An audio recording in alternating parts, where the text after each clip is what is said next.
Social మీడియాలో వివాదాస్పద పోస్టులు పెట్టిన వ్యక్తిని పోలీసులు అరెస్ట్ చేశారు. రాయచోటి పట్టణానికి చెందిన రిహాన్ అనే వ్యక్తిపై ఫిర్యాదు అందడంతో పోలీసులు కేసు నమోదు చేసినట్లు రాయచోటి అర్బన్ సీఐ చలపతి తెలిపారు. సమాజ శాంతికి భంగం కలిగించేలా పోస్టులు చేయడం లేదా తప్పుడు సమాచారాన్ని ప్రచారం చేస్తే చట్టపరమైన చర్యలు తప్పవని హెచ్చరించారు. ఫేక్ కలహాలు రేపేలా పోస్టులు పెడితే కఠిన చర్యలు తీసుకుంటామని స్పష్టం చేశారు.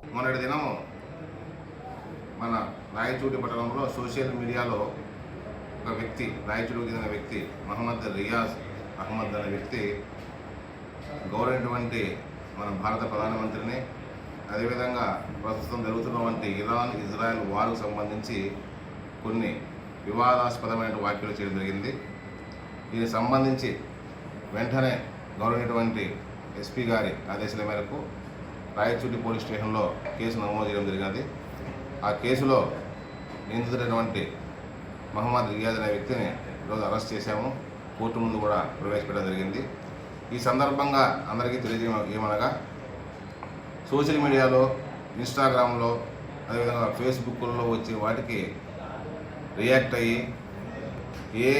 ఎలాంటి కార్యక్రమాలు రాజకీయ నాయకులు కావచ్చు లేదా ఇతరుల యొక్క వ్యక్తిగత విషయాలు కావచ్చు చేస్తూ దేశానికి సంబంధించిన విషయాలు రెచ్చగొట్టే విధంగా, కులాల మధ్య, అదేవిధంగా రాజకీయ పార్టీల మధ్య, మతాల మధ్య రెచ్చగొట్టే విధంగా ఎవరైనా వ్యాఖ్యలు చేస్తే వారి మీద పోలీసు వారు కఠినమైన చర్యలు తీసుకుంటారు.